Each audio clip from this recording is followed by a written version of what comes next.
ರಸ್ತೆ ಇದು ನೋಡಲ್ಲಿ ಗಾಡಿ ಹೋಯ್ತವಲ್ಲ ಅದೇ ಹೈವೇ.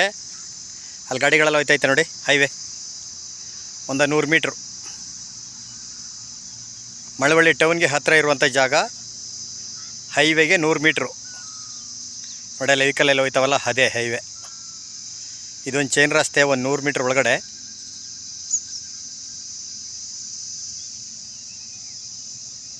ನೋಡಿ ಆ ಗಾಡಿಗಳು ಹೋಯ್ತವಲ್ಲ ಅದೇ ಹೈವೇ. 100 ಮೀಟ್ರ್ ಒಳಗಡೆ ಲ್ಯಾಂಡ್ ಕಡೆ ತೋರಿಸಿ ನೋಡಿ. ಇದೇ ಲ್ಯಾಂಡು 1 ಎಕರೆ ಬಂದಿರುವಂಥ ಜಾಗ ಮಾತ್ರ ಸೂಪರಾಗಿದೆ. ಪಕ್ಕದಲ್ಲಿ ಲೈನೆಲ್ಲ ಐತೆ, ಕರೆಂಟೆಲ್ಲ ಐತೆ. ಜನರಲ್ಲು ಪಿತ್ರಾಜಿತ ಅಣ್ಣ, ಪಿತ್ರಾಜಿತ್ ಅಲ್ವಾ? ಜನರಲ್ಲು ಪಿತ್ರಾಜಿತ. ಈ ಜಮೀನು ಎಷ್ಟುದ್ದದ ಅಷ್ಟುದ್ದಕ್ಕೂ ರೋಡೆ. ಜಾಗ ಮಾತ್ರ ಸೂಪರಾಗಿದೆ. ಮಳವಳ್ಳಿ ಟೌನ್ಗೆ ಹತ್ತಿರ ಇರುವಂಥ ಜಾಗ. ಮಳವಳ್ಳಿ ಟೌನ್ಗೆ ಒಂದು 3 ಕಿಲೋಮೀಟ್ರ್ ಆಗುತ್ತಾ. ಇವರು ಕುಂಟೆ 5 ಲಕ್ಷ ಹೇಳ್ತಿದ್ದಾರೆ. ಕೂತ್ಕೊಂಡ್ರೆ ಹೆಚ್ಚು ಕಮ್ಮಿ ನೆಗೋಷಿಯಬಲ್ಲು.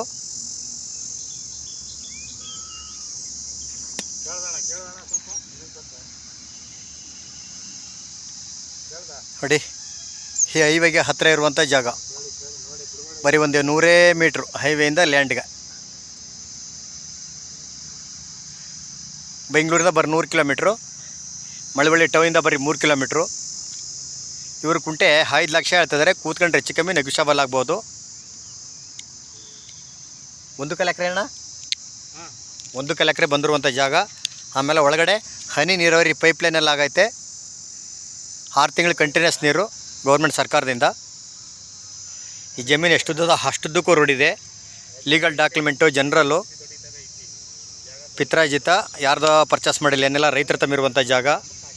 ಇವ್ರು ಕುಂಟೆ 5 ಲಕ್ಷ ಹೇಳ್ತಿದ್ದಾರೆ. ಕೂತ್ಕೊಂಡ್ರೆ ಹೆಚ್ಚು ಕಮ್ಮಿ ನೆಗೋಷಿಯಬಲ್ ಆಗುತ್ತಾ. ಬೆಂಗಳೂರಿಂದ 100 ಕಿಲೋಮೀಟ್ರ್ ಆಗುತ್ತಾ. ಟೌನಿಂದ 3 ಕಿಲೋಮೀಟ್ರು. ಹೈವೇಯಿಂದ 100 ಮೀಟ್ರ್ ಆಗುತ್ತಾ. ಇವ್ರು ಕುಂಟೆ 5 ಲಕ್ಷ ಹೇಳ್ತಿದ್ದಾರೆ. ನೆಗೋಷಿಯಬಲ್ ಆಗುತ್ತಾ.